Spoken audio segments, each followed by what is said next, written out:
Welcome to the Science of Success with your host, Matt Bodner. Welcome to the Science of Success. I'm your host, Matt Bodner. I'm an entrepreneur and investor in Nashville, Tennessee, and I'm obsessed with the mindset of success and the psychology of performance. I've read hundreds of books, conducted countless hours of research and study, and I'm going to take you on a journey into the human mind and what makes peak performers tick, with a focus on always having our conversations rooted in psychological research and scientific fact, not opinion. In this episode, we discuss why dieting actually predicts weight gain over the long run, how you can build a health style of habits that can accumulate small advantages and create a healthy lifestyle over time, how habit loops are formed, and how you can leverage neuroscience to create habits that stick, the concept of mindful eating and how you can use it to transform your relationship to the meals that you eat, and much more with our guest, Darya Rose. The Science of Success continues to grow with almost 850,000 downloads, listeners in over 100 countries, hitting #1 new and noteworthy, and more. I get listener emails and comments all the time asking me, Matt, how do you organize and remember all this incredible information? A lot of our listeners are curious how I keep track of all the incredible knowledge I get from reading hundreds of books, interviewing amazing experts, listening to awesome podcasts, and more. Because of that, we've created an epic resource just for you, a detailed guide called How to Organize and Remember Everything. And you can get it completely for free by texting the word SMARTER, that's SMARTER, to the number 44222. Again, it's a guide we created called How to Organize and Remember Everything. All you have to do to get it is to text the word SMARTER to the number 44222 or go to scienceofsuccess.co, that's scienceofsuccess.co, and put in your email. In our previous episode, we discussed why you can't outthink your emotions, the relationship between trauma and our mind-body connection, how to start listening to your emotions, the power of hypnosis, and how to drop into your body to experience what you're truly feeling with Renee Brent. If you want to really tap into your emotions, listen to that episode. Today, we have another fascinating guest on the show, Dr. Darya Rose.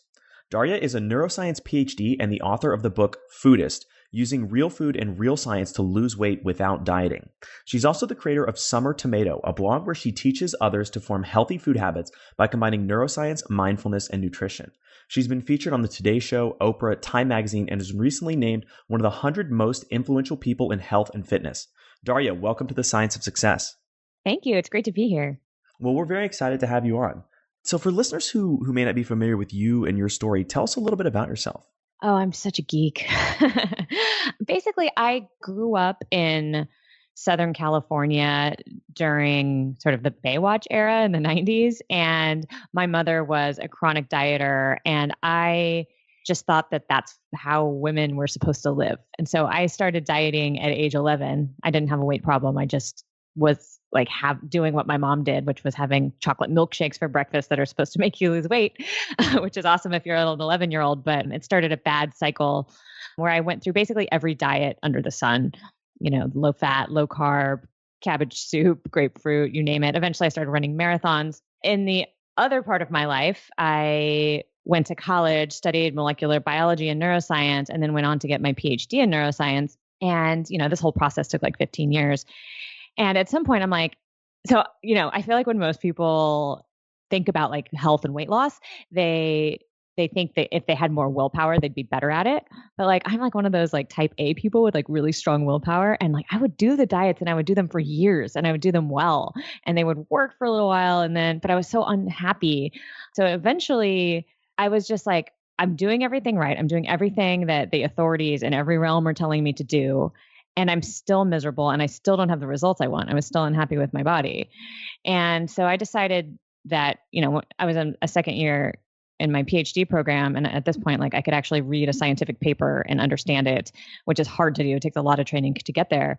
And I was like, I'm going to solve this problem and I'm going to stop reading the glossy magazines and the diet books. And I'm going to read science.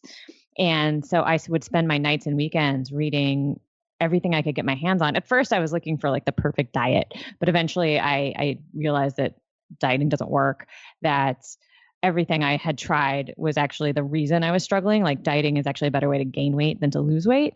And and that what I really needed to do was stop all that nonsense, focus just on real food and building tiny habits around sort of good, normal, healthy things that like my grandma would tell me to do. And that would work. And I didn't really believe it at first because it just sounded too good to be true. But I tried it and my life completely changed. Like I was not hungry for the first time in my life. I enjoyed food for the first time in my life. And even while being happy, I slowly lost weight. And over the course of the years, I ended up losing, I hit my goal weight and then I went like something like 5 or 7 pounds below that. And I was so shocked by how like everything I'd learned was wrong and how easy and wonderful it was to do the right thing. And I was like, I have to tell people about this. So I started a blog and wrote a book.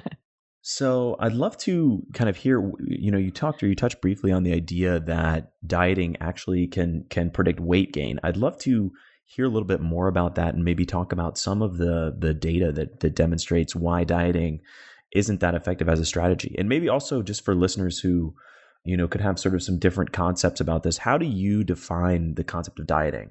Great question. So I define dieting as a restrictive sort of limit on your food intake. It usually involves some exercise as well, but not always.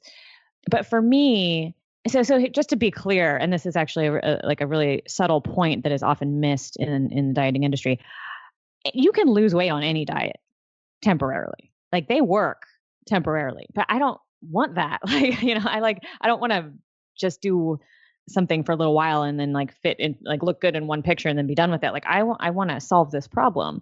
And so when I talk about success, I'm talking about long-term success. And one of the first, and by long-term, I mean like 2-3 years. And so one of the first pieces of information I found when I was researching this stuff was that over like, I think it was the study that really blew my mind. It was something like over a 3-year period, having dieted during that period was a better predictor of weight gain than weight loss. And they were actually worse off than people who never dieted at all. So it was actually net bad to diet.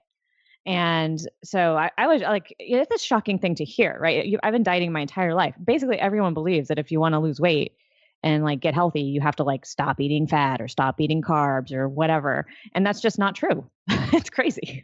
So in some ways, this is kind of the distinction between the concept of diet as the noun versus dieting, the action as a verb. And there's a big difference in terms of having sort of a healthy diet versus pursuing dieting as an activity that's kind of a fad-driven thing that doesn't necessarily produce real sustainable results. Yeah, absolutely. And actually that distinction is so incredibly frustrating to me that I came up with a new word called Healthstyle, which, it's, for me, that means it's a combination of focusing on your health, but also creating a lifestyle for yourself. Kind of, so it's more individualized and it's also more of something that you do always rather than something you're doing temporarily. So how would you describe the average person or maybe the average American's relationship with food today? The average American. Who's that? I think that most people have actually kind of a messed up. I mean, when I say most people, I'm talking about like what I see in the media and what I hear when I talk to people about health. I see two things. I see a sort of rejection of the idea of restriction by a large group of people. They're like, you know what, screw it. I love food too much. And they'll take that to a really unhealthy level where it's just like anything goes all the time. And on the other side, I see this belief that if you want to have a result different than that, it requires a tremendous amount of suffering, whether that's denying yourself things you want, forcing yourself to eat bland, boring things you don't like, forcing yourself. I mean, The Biggest Loser is a great example. Like the way that show is, it's like people who they start out like just not caring at all and just really having this issue where they hadn't really dealt with it in a long time, and then deciding to do something about it and going to the entire opposite extreme where they're working out 7 hours a day and eating like 1,100 calories when they should be eating 3 or 4 times that for their body size, and just creating this super, it breaks my heart. It's like such a broken way of dealing with a problem. And that's why I do what I do, is because I find that I know that doesn't work. There's data that it doesn't work. And it's on top of it, it's torture. I mean, it's a torturous way to live. Like, it's sort of set up so that you can't win. You're either miserable because you're starving and not doing anything you like, or you're miserable because you're obese. Like, those are the choices. And that's I say screw that. So how would you think about the kind of distinction? I know this is a concept you've talked about in the past between the dieter's brain and the normal brain. So that's a really good question. So right, so there are a lot of reasons that dieting is more likely to long-term cause weight gain. There's issues of metabolism and stuff, and that everybody kind of talks about that. But one of the big things that people don't talk about as often is the psychology that comes from restricting yourself a lot. So, for instance, somebody who has dieted tends to have a moralization of their food. So there's foods that are like good and foods that are bad. And if you eat the good foods, then you are good. And if you eat the bad foods, then you are bad. And so when you would go ahead and eat, or so basically, so you could eat good all day long, but in psychology, what happens is eventually that takes willpower. And if you're eating morally, if you're moralizing your food choices and you're trying to be good, then and that takes willpower. If it's funny, it actually, when you think of food that way, it actually even undermines your true liking of the food. Like, what you might actually like the food you're eating, but if you're doing it to be good, you still are using up willpower to do it. And what happens at some point, you get tired, you get stressed, your willpower breaks down. And if you're a dieter and you've been doing this, what happens is you swing the other way. It's like a rebound effect, and you tend to binge or eat a lot of foods that are bad or whatever. And we'll rationalize this like, oh, I deserved it. I was good. Now I get to do what I want. And it becomes a mental habit in somebody who's a dieter. And so it's very difficult at that point to renegotiate your relationship with food, and it can be a really big problem, and it's something that needs to be unlearned. So that's one of the reasons that dieting in particular can set you up to eat worse in the long run in some sense. So one of the main reasons dieting can backfire is the idea of sort of this ego depletion, or sapping or tapping your willpower. Right. Exactly. I know you've also talked about, or actually I'd love to explore just briefly so listeners can kind of understand the metabolic response to dieting. And I know there's been some research that's come out looking at, I think, things like The Biggest Loser and how your body kind of rebounds from calorie restriction like that. I'd love to hear a little bit about that, if you can kind of explain that piece of the science as well. Yeah, I wish we don't really know yet. So in the case of The Biggest Loser, where, I mean, these people were put through really, really intense starvation, essentially. Like, they were, I read somewhere that it was like 3,500 calorie per day calorie deficit. So that's how much more they were burning than eating, which is so insane. I mean, like, that is so insane. And they were working out a lot, but when you're working out that much, it's really difficult to build muscle if you're also starving. So generally, your metabolism is run, or like, it's determined by your muscle mass and also your hormones. And so, it's hard to say exactly why in their case the metabolism ended up set in such a negative place where it did. So basically, even if they gained weight, their metabolism didn't rebound. So they still had like the metabolism of like somebody who weighed less, because people that weigh more tend to have a higher metabolism. But these people, they weighed a lot, they had a high metabolism, they lost a lot of weight, their metabolism went down accordingly. But then when they regained the weight, their metabolism didn't rebound with the weight. And so it's basically a cycle where they would gain even more weight because their metabolism was slower, even though they're bigger. And I don't think science has a good answer for that. But a big part of it is that generally, if you're not eating enough, you're not going to be able to maintain your muscle mass when you lose weight. And if you lose your muscle mass, your metabolism is going to slow down. So one of the things I recommend is just losing weight slower and doing it in a way where you aren't forcing your body to burn muscle in order to lose weight. I think that makes a lot of sense. And building up kind of your base metabolic rate is a great way to create a more sustainable, long-term kind of healthy body, as opposed to, these crash and binge diet strategies. One of the other things you've talked about is how dieting can also impact our, and I'll probably say this word wrong, but like our satiety cues. I'm not exactly sure if that's how you say it, but could you kind of explain that concept and share that idea? Yeah. So the way that your body knows when to sleep, when to eat, when to rest, when to be active is through a series of hormones that as a group or as like a phenomenon, we refer to it as circadian rhythms. Basically, there's hormones that tell you, oh, it's time to wake up. And, this is what jet lag comes from. It's like your body has a clock. And if you throw it off, it gets really confused. So it's supposed to eat and sleep and things at the same time. If you're not following those cues and you're not eating when you're hungry, you're not sleeping when you should be sleeping, if you're all over the place, it makes it very difficult for your body to know what it wants. And when your body doesn't know what it wants, your brain is confused. And so you can sort of be hungry all the time because there's no cues that it can follow to know better.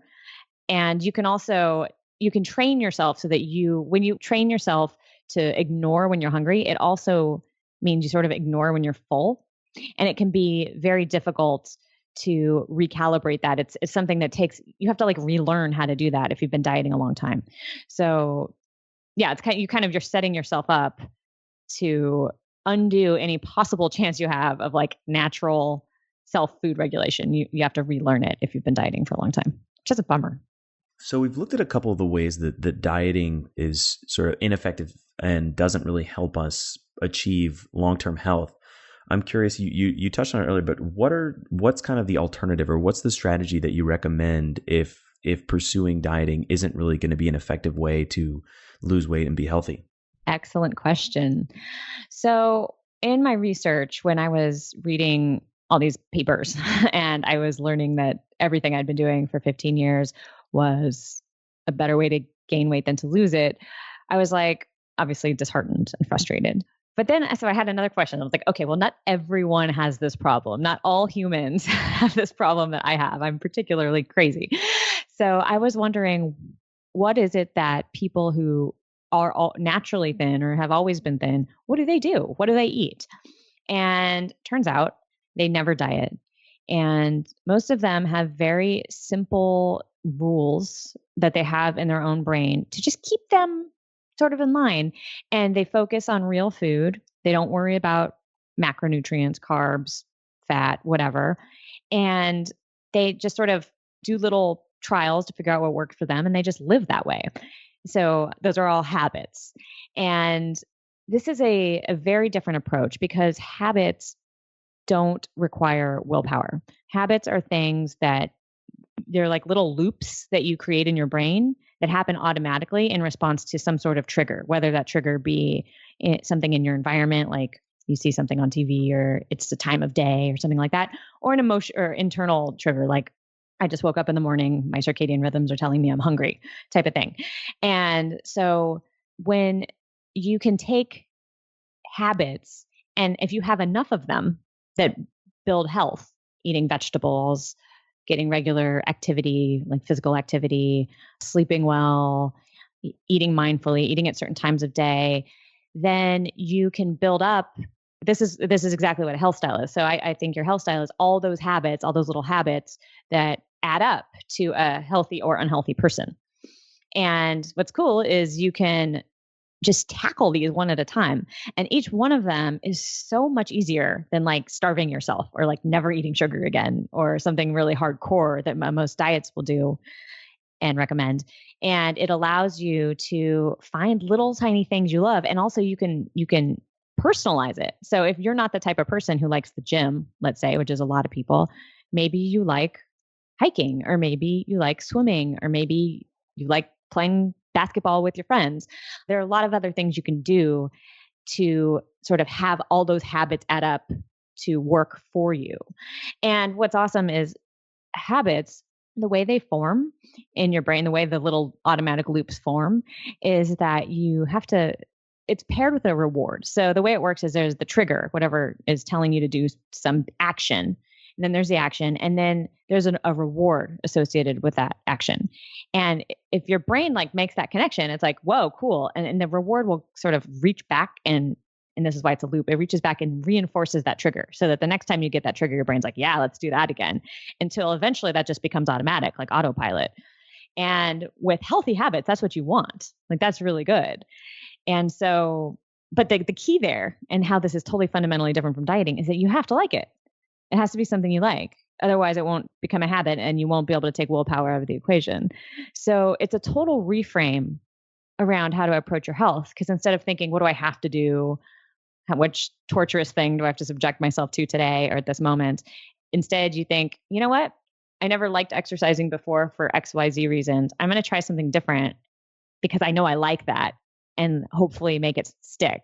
And so you have to create this world where you actually like the things you do. And what's amazing is even this whole process itself becomes a loop, because once you start realizing how much you like certain things, you start building healthy habits, you start to feel better. And then you really like those habits. And then you start to see results in the mirror. And then you really like those habits.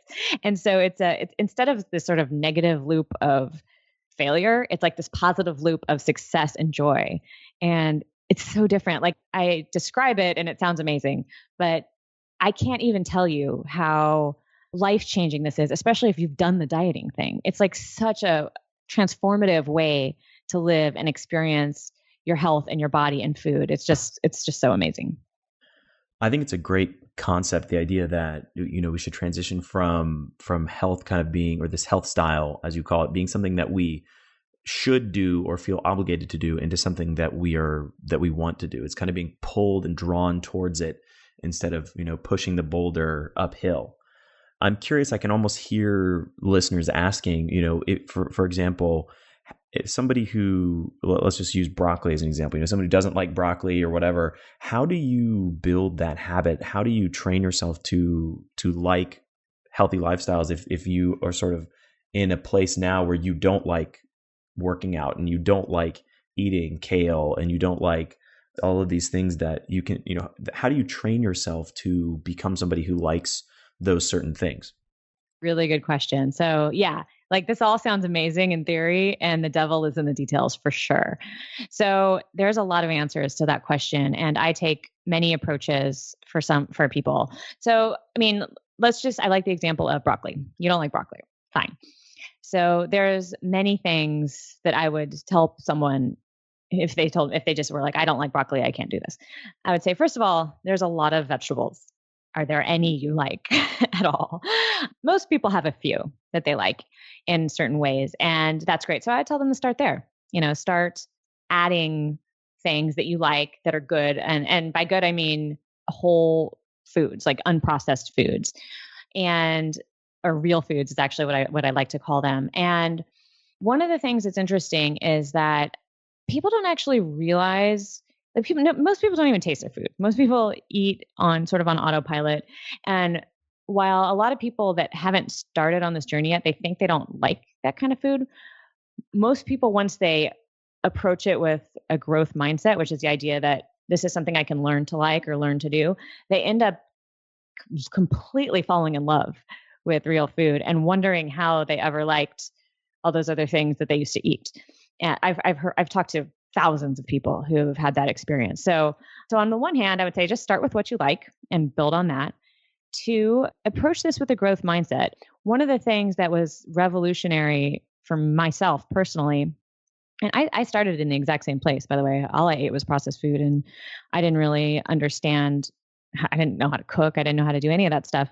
But one of the things I discovered, I was lucky, and I happened to live in San Francisco at the time, and they have these like amazing restaurants and amazing farmers markets. And I didn't understand why like at certain restaurants the food was so good, because I grew up in a suburb eating chain restaurants.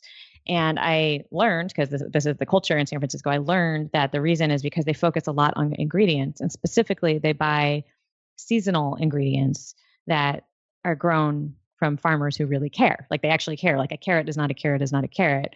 Like carrots grown in season from like heirloom varieties that were built or that were bred for taste rather than transport taste completely different than sort of the stuff I grew up eating from the grocery store. And when you start to understand that, oh, I hated Brussels sprouts when I was a kid, but that's because my parents were serving me overboiled frozen ones that were totally out of season.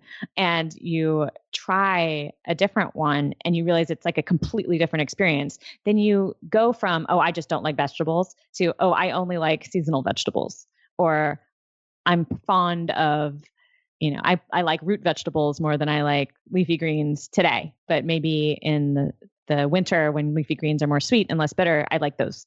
So that is bringing a certain growth mindset to the idea of changing your habits, and also a certain amount of knowledge and skill.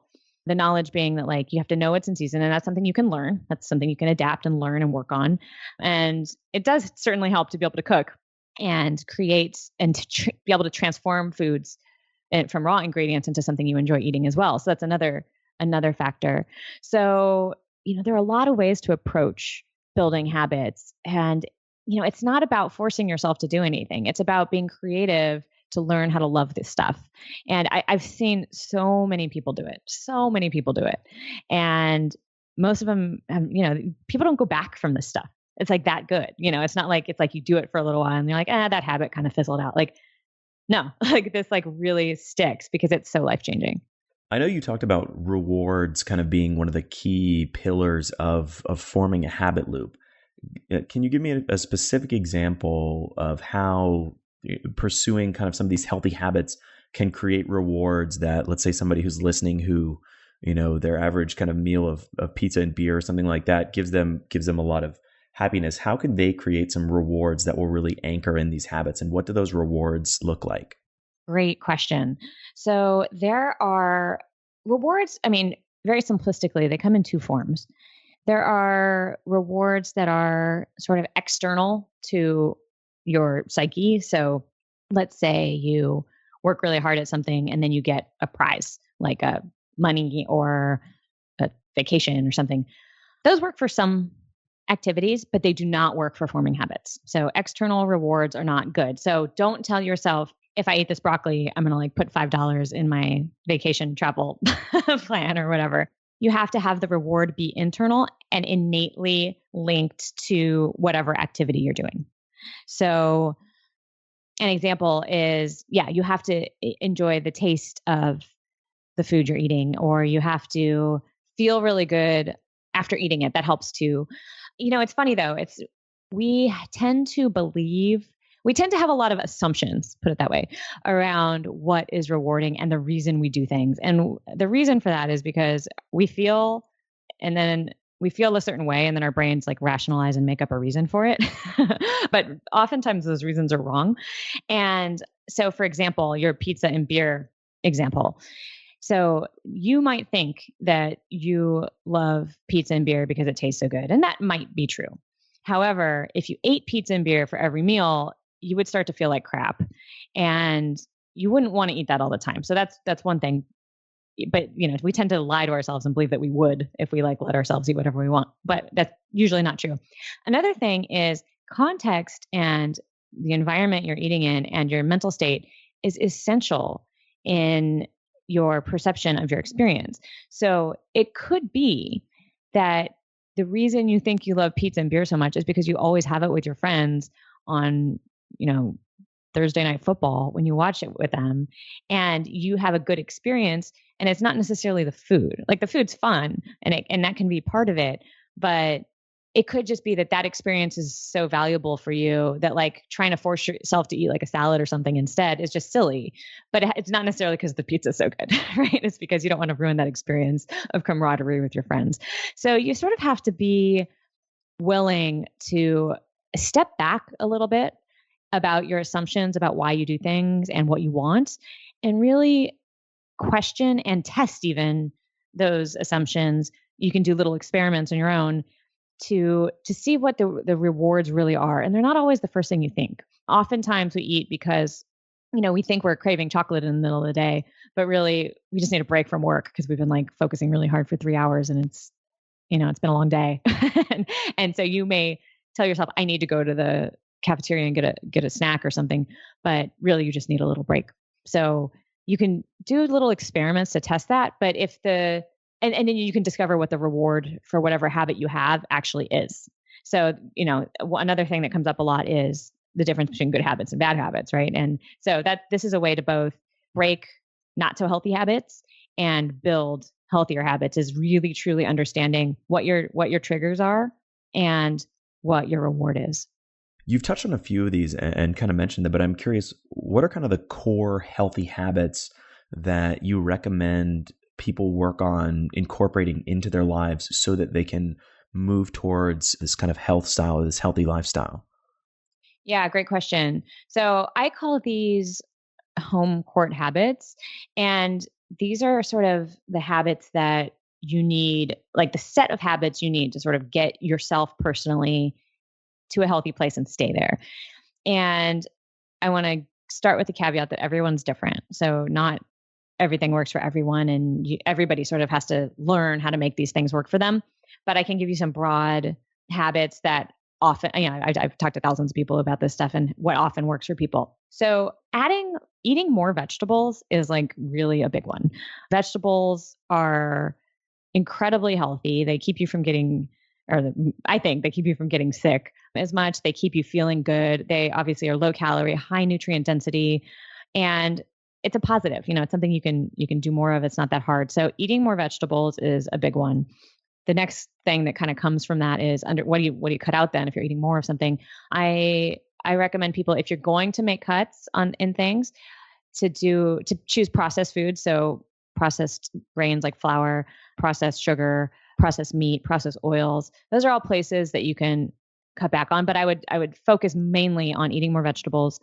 Learning to cook is a big one, because cooking it gives you so much control over what you eat and also whether or not you like it, being able to actually make something that tastes good.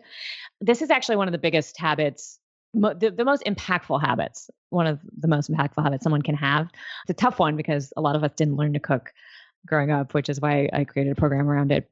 But yeah, cooking is a big one.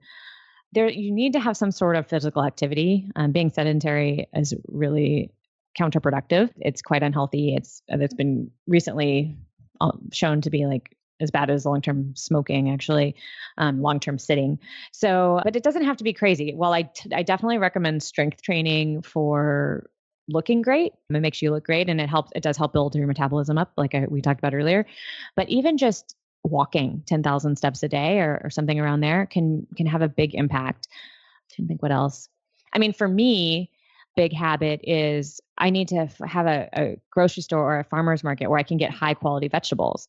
Because if I can't get high quality vegetables, I don't want to cook, because cooking is no fun when it doesn't taste as good or the vegetables are low quality. So for me, that's a big one. For other people, don't care as much. They're perfectly happy to just cook whatever.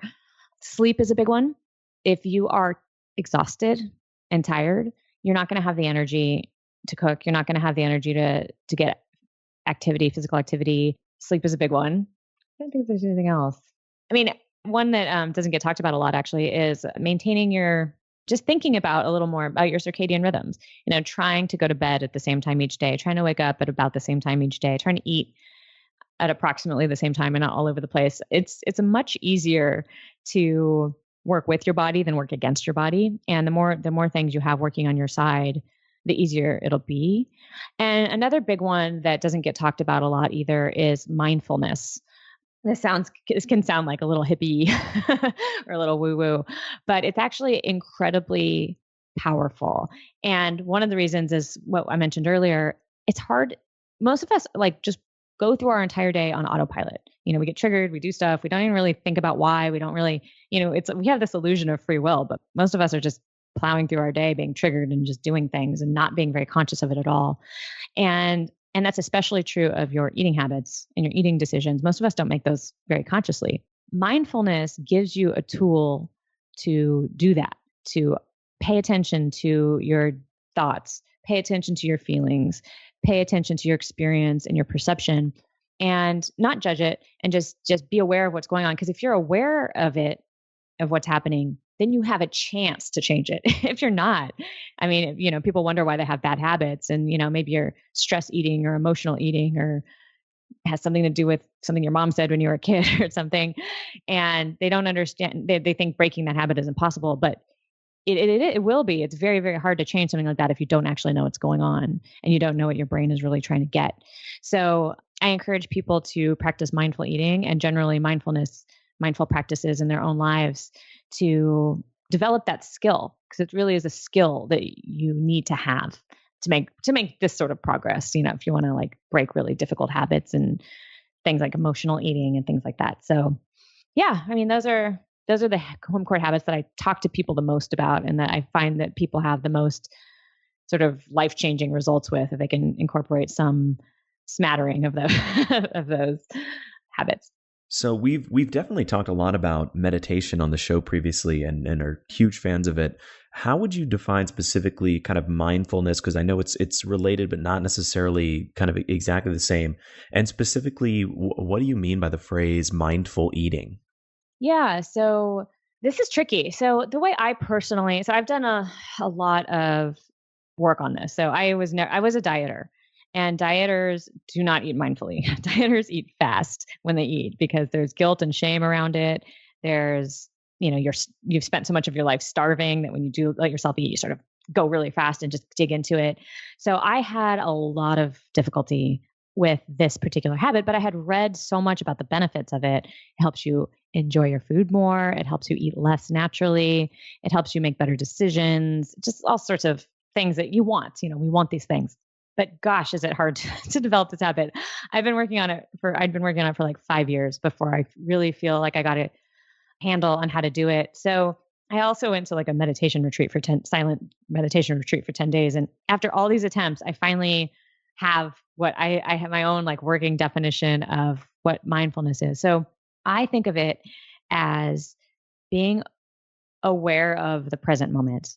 And that includes your physical experience, whatever you see, touch, smell, taste, whatever, your thoughts. So whatever you're thinking in words, your thoughts tend to manifest in words in your brain, silently, obviously, but like it's when you think to yourself things, maybe you tend to use words. And then feelings, which is usually a sensation in your body, maybe a tension or a rush of adrenaline or some heat in your body or some tension in some part of muscles or something. And just simply being aware that those are happening. It's really hard to do because what happens is when you get a thought or you get a feeling, the feeling almost is immediately translated into a thought and you want to follow it. You're like, well, that's an interesting thought. I want to I wonder why that is, blah, blah, blah. And you get hooked on the thought. The practice of mindfulness for me is being aware that happens. And when you recognize it, being like, oh, I'm stuck in that thought, and going back to paying attention to not what's in your head, but your present experience. And just doing that over and over again as a practice so that you are aware when you get pulled into a loop, get pulled into some kind of sort of trigger. Really hard to do. Super hard to do. It's also really difficult, particularly difficult around food. I mean, we tend to practice mindfulness during meditation. That's like what we're told to do often. And meditation is hard because it's hard for people to just sit still because they need to practice meditation.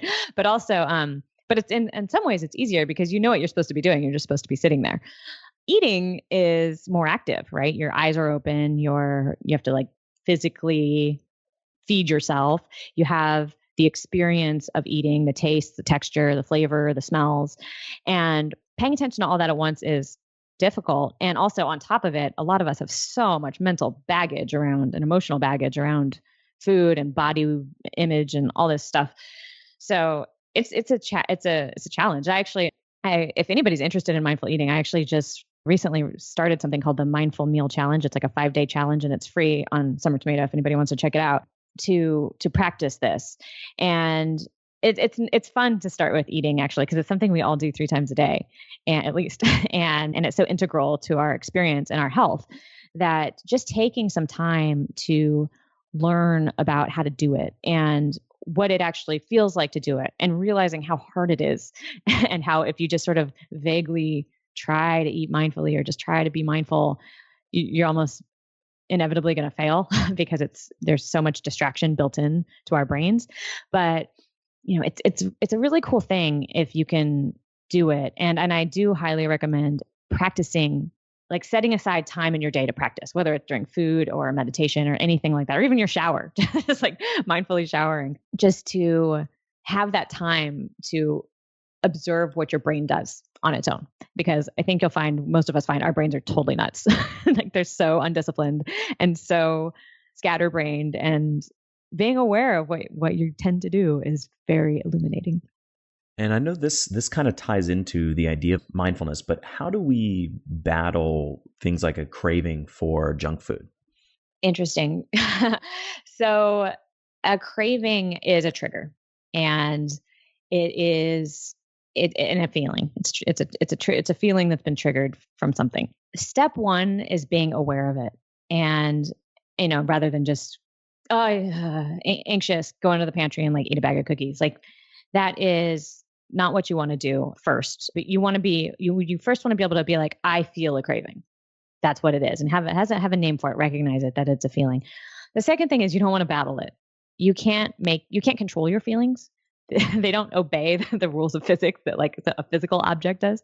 So what happens if you try to just make it go away or you try to ignore it is first of all, it won't go away. It'll manifest in some other weird way, and you will continue to experience this again and again, and eventually you'll break down. So a better way to approach a craving is to just take a minute, take a deep breath, close your eyes and feel it. And, just feel what it feels like located in your body. Usually there's a place in your body you can locate a tension, or, maybe your heart's racing a little bit, or maybe get a little tingly somewhere, or maybe, who knows? There's a lot of different ways you get a little sweaty or something. There's a lot of physiological ways our bodies respond to feeling. So just feel it. Instantly, you're probably going to want to judge it as negative, and recognize that your brain wants to do that, and just go back to the feeling, go back to experiencing it. Like, is it in my chest? Is it in my arms? Is it in my fingers? Is it in my jaw?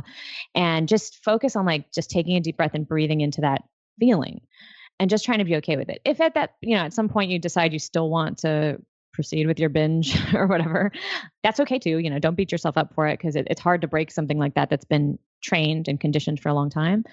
But the first step is pausing and being aware of what's actually happening. Usually there's a reason, and that's something you can look into or think about in another time of your day. What is it that's triggering you? Is it stress? Is it body image issues that your mother created when you were a teenager? Is it an identity thing? Like you feel like you have to be somebody for something for somebody, and you feel like you're failing. What is it? And understanding that usually, if it's an unhealthy craving, if it's like an emotional eating type of thing, realizing that it's something that's understandable, and not feeling like it's something you have to fight, but something you need to understand. And I think that's a big step. It could also, cravings can also be nutritional. That's another thing. Like, for example, for years I didn't eat carbs like forever. And then when I would sort of go off the diet, or when I went back to sort of eating more normal, I had sugar cravings all the time. And one thing I realized, or one thing that happened to me, was when I started eating more real foods that contain carbohydrates that I wouldn't let myself eat before. So, for example, rice or potatoes or something like that. When I allowed myself to eat those, my sugar cravings completely disappeared. So I think my body just wanted, some more nutrition. There was a nutritional component that was missing there. So, step one is making sure you have good nutrition. But step two is, really understanding what's triggering you. If it's an emotional eating habit, and accepting it for what it is, not fighting it. And, maybe work on addressing the original issue, and maybe not try to treat it so much with food. Eventually, it's hard. It's a hard thing to do. I know we've talked about it a little bit, and you've used the term a couple of times, but I'm curious, just how do you define and think about kind of the idea of quote unquote real food, and what is that, and how can listeners distinguish between that and, I guess, whatever the opposite of real food is? Processed food. Yeah. So I think of real food as anything that obviously comes from nature. So plants grow out of the ground, fish swim in the sea, birds, well, I guess chickens don't really fly, but an animal product. Those are all real foods. Processed foods are foods that often they start as real foods, but then they're processed into oblivion. So one of my favorite examples is a flake, like a cornflake. Like corn is a real food, but when you look at a cornflake, it didn't grow on a tree. You know what I mean? It didn't sprout out of the ground looking like a flake. So that means it's been processed. So if you can picture how it was created and it didn't involve a factory, then you're on the right track. Perfect. I think that's a simple and kind of easy heuristic to use. I'm already like categorizing things in my mind. By the way, I'm not militant about any of this stuff. Like, it's like, you can eat processed foods. I do, I eat pizza and I eat sugar and I eat all sorts of things. One of the critical things to understand is that you just don't want those to be your main habits, right? Like, so you want your main habits specifically, like it's kind of like the 80-20 principle, right? Like you want breakfast, lunch, and dinner, especially on weekdays, like those, like that's something you do all the time. You want those to be based on real foods, a lot of vegetables, real foods. If it's brunch on your birthday or whatever, like go have whatever you want, like have the mimosa and the French toast. If you're most of the time eating real foods, you can totally make room for those processed treats or whatever you want, especially if you love them, or your evening pizza and beer night with your football buddies, and it's fine. So that I just wanted to bring that up, because it's not about never eating anything. In fact, saying that anything in your life is off limits is generally a bad move, because it's going to result in one of those psychological rebounds. So you don't want to be using willpower. Just craft the things that matter the most, your daily habits, from real foods. I think that's a great point. And it's not about sort of a strict elimination of X, Y, or Z. It's more about kind of the weighted average of your activities should skew towards things that are, real food and things that kind of support a healthy lifestyle, but not to the extent that you are tapping your willpower and creating suffering in your life and avoiding all the things that make you happy and make you kind of enjoy your experiences. Yeah, exactly. So what's kind of one piece of homework that you would give to somebody who's listening to this interview as kind of a concrete starting place for them to implement some of these ideas? I mean, one of the things that I recommend for a lot of people who are just getting started is to keep a little habit journal. Like, I mean, if we're specifically talking about food and physical activity, because a lot of the times, like I was saying, we don't really know what we're doing all the time. Like we're just not aware of it. And so recognizing the things that you do often, again, the things that you do not that often don't matter so much. The things that you do often is you can sometimes find the biggest wins in there. You can sometimes find like, oh my gosh, like I eat a muffin every day for a snack after lunch, and that is 600 calories. And if you added up 600 calories after lunch every single day at work, that's 3,000 extra calories a week. That's more than an entire extra day of food. like if you switch, if it's that you don't even necessarily want the muffin, you just like kind of want to take a break from work and want to socialize with your friends, like grab an orange or an apple and, cut that down to an extra 800 calories a week. And I mean, that can be a huge win. I mean, that you'll lose 10 pounds in a couple months doing a swap like that. So sometimes it's that simple, to identify that, or just eat more vegetables. I always encourage everybody to eat more vegetables. And where can people find you and your book and your blog online? Yeah, so come over to summertomato.com. And that's where you can find pretty much everything. My book is called Foodist. My podcast is called Foodist.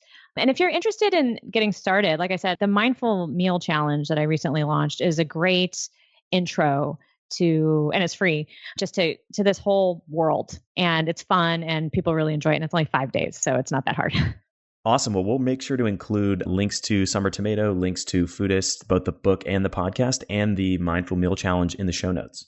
Thank you so much. Awesome. Well, Darya, thank you for coming on the show. It's been a fascinating conversation, and I've really enjoyed hearing your wisdom and learning all of these different concepts. Absolutely. I appreciate your thoughtful questions. Thank you so much for listening to The Science of Success. Listeners like you are why we do this podcast. The emails and stories we receive from listeners around the globe bring us joy and fuel our mission to unleash human potential. I love hearing from listeners. If you want to reach out, share your story, or just say hi, shoot me an email. My email is matt@scienceofsuccess.co. That's matt@scienceofsuccess.co. I'd love to hear from you, and I read and respond to every single listener email. The greatest compliment you can give us is a referral to a friend, either live or online.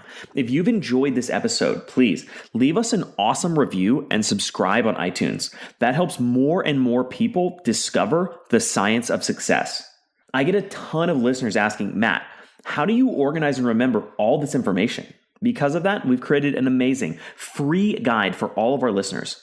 You can get it by texting the word SMARTER, that's SMARTER, to the number 44222, or by going to scienceofsuccess.co, that's scienceofsuccess.co, and joining our email list.